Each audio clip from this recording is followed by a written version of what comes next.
Was that a dramatic enough of an entrance? I was going for that, like episode 2 of a 3-part documentary Netflix series. Here comes the guy you've actually been waiting to see since reading the title of the video. Hello, everyone. You may know me, you may not know me, you might have just clicked on the video.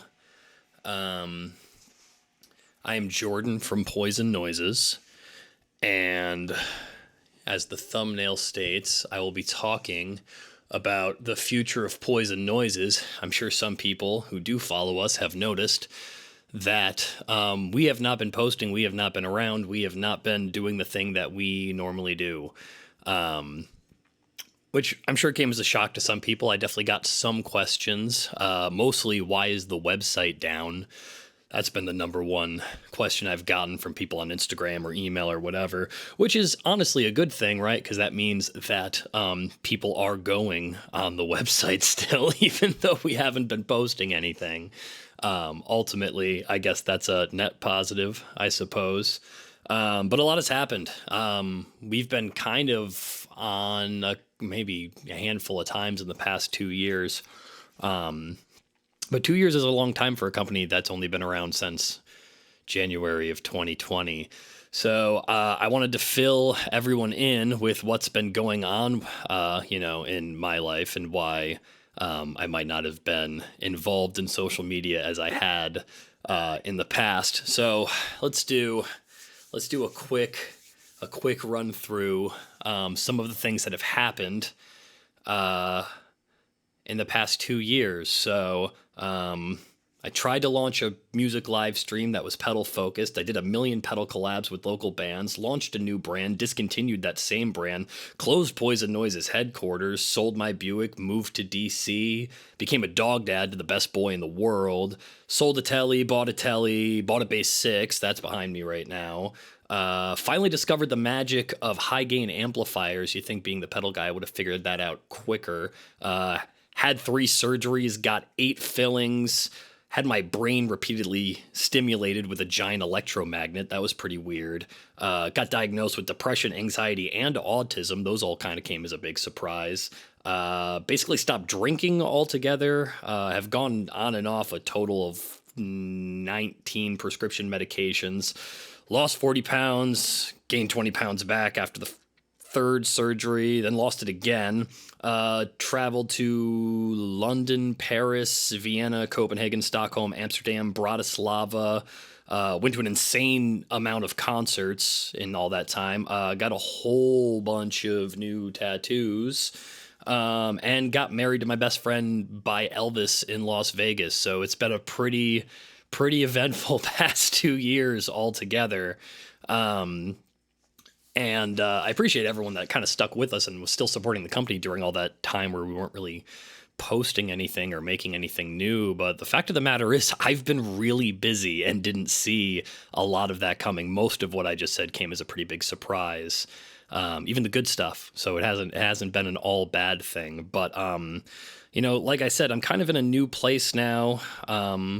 For the first time in my life, I don't have a single guitar pedal in my house. I don't have any of my personal stuff. I don't have any old stock, new stock. I literally have nothing.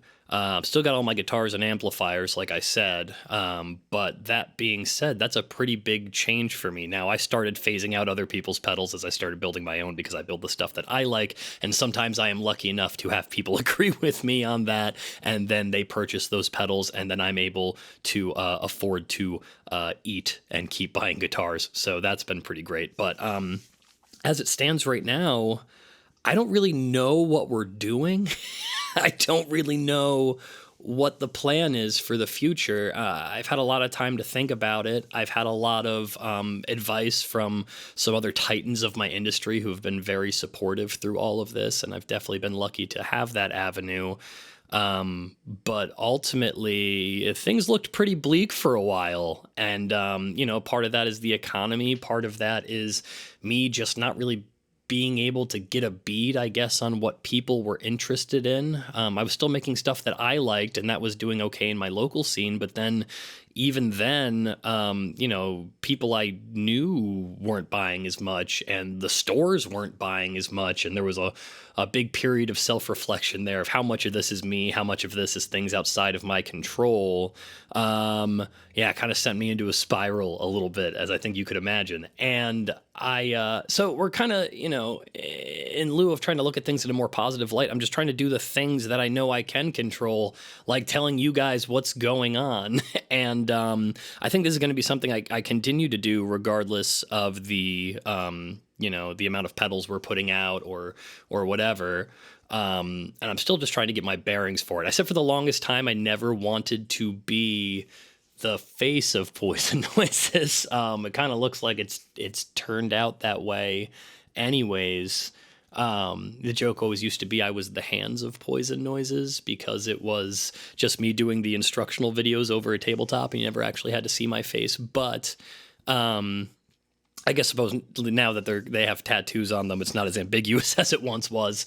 And a lot of people just have been asking, which is, I can't even begin to explain how much I appreciate that. People who just want to know what's going on with the journey, and not just folks in my hometown, people I don't know, so a couple of celebrity players who we've had great relationships with in the past. But yeah, I think this is kind of, going to be the plan while I figure out what I'm doing, is to just kind of do stuff like this and talk to, you guys, and try to figure out what it is you want. Ultimately that would be the best thing for me, if I could use this as some kind of platform to figure out what I could do to kind of put stuff out into the world that would excite the people who are excited to hear about our company.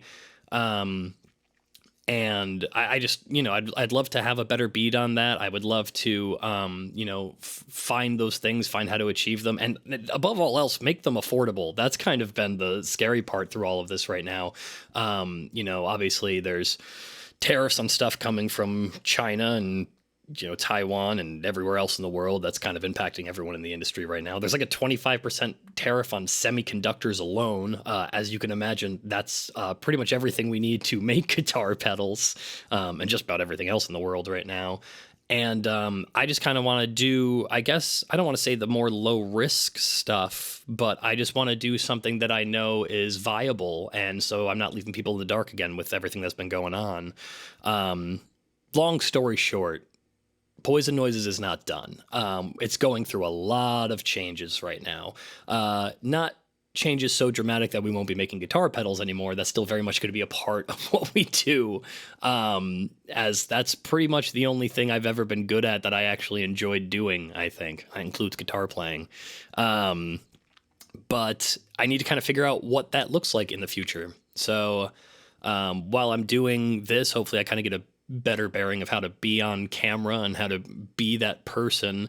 That seems to be, the biggest influence on the modern business model is, influencers are a lot more important than they were even when I just started this company 5 years ago. So 5 years ago, it's a long time ago. It's a long time ago. It's so long, I don't really know how to do anything else. So this is it. Poison Noise has always been my baby. I don't want to let it go. Sorry for the clickbaity thumbnail. But this is not the end. This is definitely going to be different, and I got to figure out, how I meet all of those standards I just talked about, being things people want, something that's affordable, and something that can afford me to keep doing it. And I'm in a position right now I've never really been in my life before, where I have a little bit more of a safety net than I ever have. I like I said, I got married to my best friend, and she's very supportive of me doing this. And now that things are kind of looking on the up and up for me health-wise, we are officially moved in. Boy, was that a task. You never really realize how much stuff you have. And woe is me, 90% of it was really heavy amplifiers and guitars.